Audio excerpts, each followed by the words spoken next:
You get it home, you set it on the counter, you turn it around, and there it is, the chip, the hairline. The panel that is not quite the same color as the other three, and then you remember the sign at the register. All sales final. Here is the thing it took me a long time to understand about antique malls. Almost nobody in that building is trying to fool you. But every object in every booth has been placed. Somebody picked it up, decided which way it would face, and set it down. Placement is a decision. And the side facing the aisle is almost never the side with the problem. So here is the walkthrough. 11 checks, most of them about 4 seconds each, that find the damage before you pay instead of after. Start with the simplest one because it catches more than all the others combined. Turn it all the way around. A pitcher gets set with the good side out and the chipped spout toward the wall.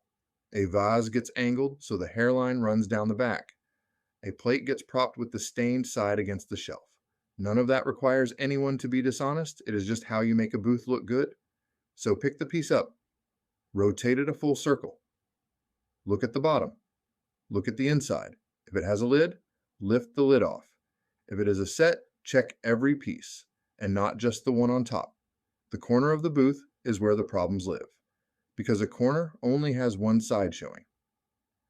Lamps are where the most money gets lost, and they have a tell that hardly anyone uses. Ask the front desk to turn it on. A cracked panel in a slag glass or bent panel shade is close to invisible when the lamp is off. Lit, that crack becomes a bright line running straight across the glass, and you cannot miss it.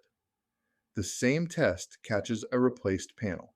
Panels get replaced all the time, and that is ordinary restoration work, not a scandal. But a replacement is bent from different glass. Lit, it reads a different color and a different density than the three beside it. Off, you would never know. 2 more things while it is on. Check the metal frame and not just the glass, because white metal goes brittle with age and cracks at the corners and the arms. A shade can be broken with every panel perfect, and ask whether the shade actually belongs to that base.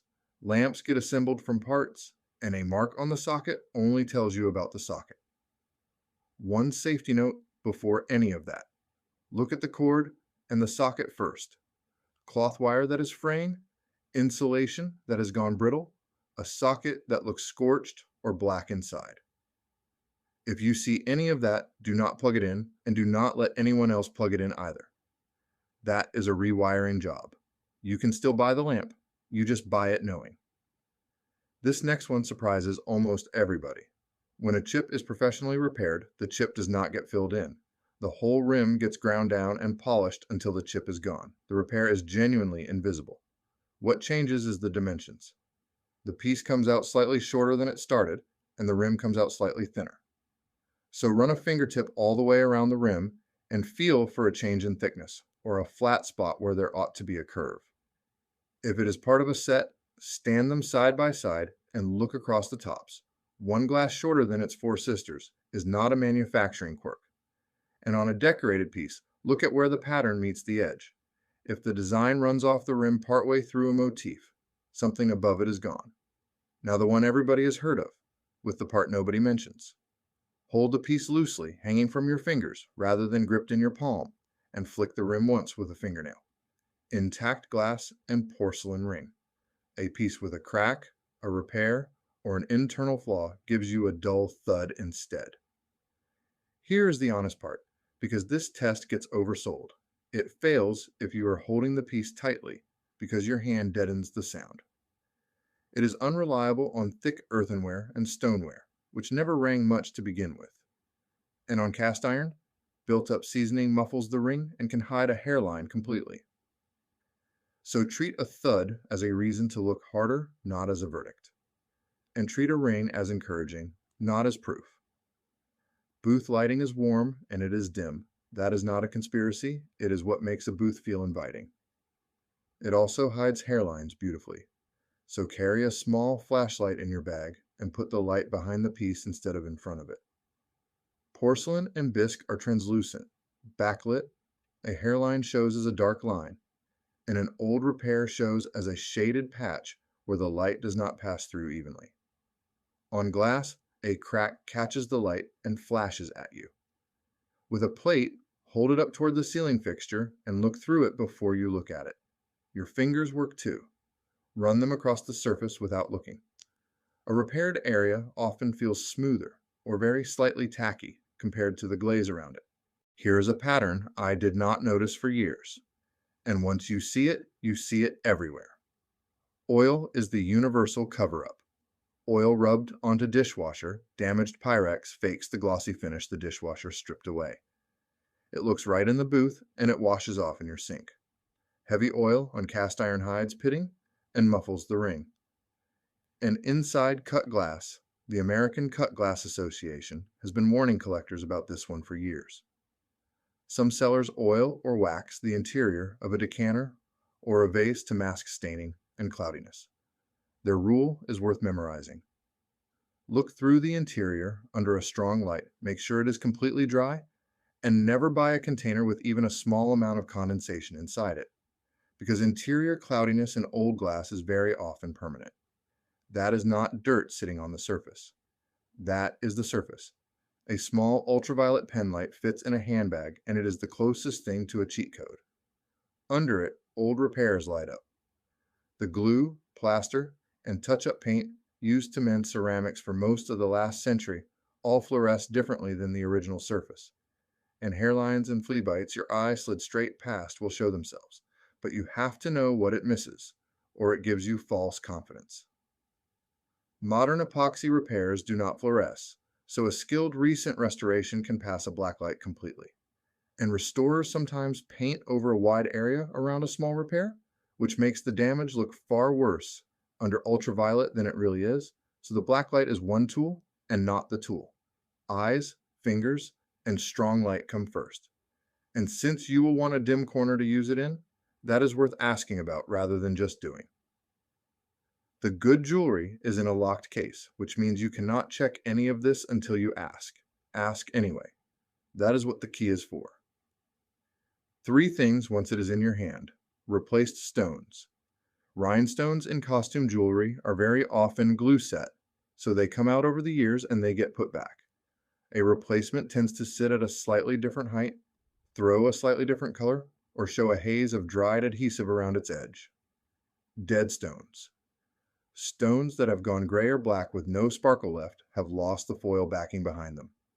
That is not dirt, and it will not clean off. It is permanent, and it moves the piece down a tier. And look into the crevices of the setting for green, powdery corrosion. It spreads, and it eats the plating. Cast iron next. Set the pan on a flat shelf and press down on the rim at 4 points around the edge. Rock, wobble, or spin means the bottom is warped, and warping is not fixable. If there is no flat surface handy, turn the pan over and hold the edge of a credit card across the underside. Light showing under the card is the same answer. Then run a finger inside the handle joint and around the heat ring, because that is where cracks start. For colored Pyrex and painted kitchen glass, the enemy is the dishwasher. Collectors call it DWD. The color goes flat, the gloss goes matte, and the pattern thins out. It cannot be undone, and collectors discount those pieces sharply. Check the rims for flea bites too, the tiny chips in the paint and the edge. Now look at what is on the object and what is on top of it. A doily under a bowl, a dried arrangement in a vase, a folded napkin in a dish, potpourri filling a jar right to the rim. Sometimes that is styling, and it is charming. Sometimes it is sitting exactly on the damage. Take it out and lift it off before you decide. Same with the price tag. A sticker can end up directly over a chip, and the person who tagged it may not have looked either. And textiles get folded. A quilt, a tablecloth, a stack of linens, all folded to show the best square foot. Unfold the whole thing. Stains and moth holes hide in the folds every single time. Almost none of this happens without asking, and asking is completely normal. The front desk will plug in a lamp for you. They will unlock a case. In most malls, they will call the dealer or carry an offer to them, and they will tell you the return policy if you ask before you are standing at the register with your wallet open, which is the moment to ask it. Then read the tag properly. As is, estate condition. Old repair, professionally restored, sold for parts. Those are disclosures, and people read straight past them. Restored is not the same as damaged, and it is not the same as original either. It should change the price. None of this takes long. The turn, the light, the rim, the ring. 4 seconds each, and between them they catch nearly everything. And here is the part I want you to hold on to. Finding damage is not a reason to walk away. It is a reason to know. A chipped piece at the right price is a good buy. That same piece at the perfect price is the drive home you already know about. So next time you are out, pick one thing up and turn it all the way around before you look at the tag. That is the whole habit. Start there.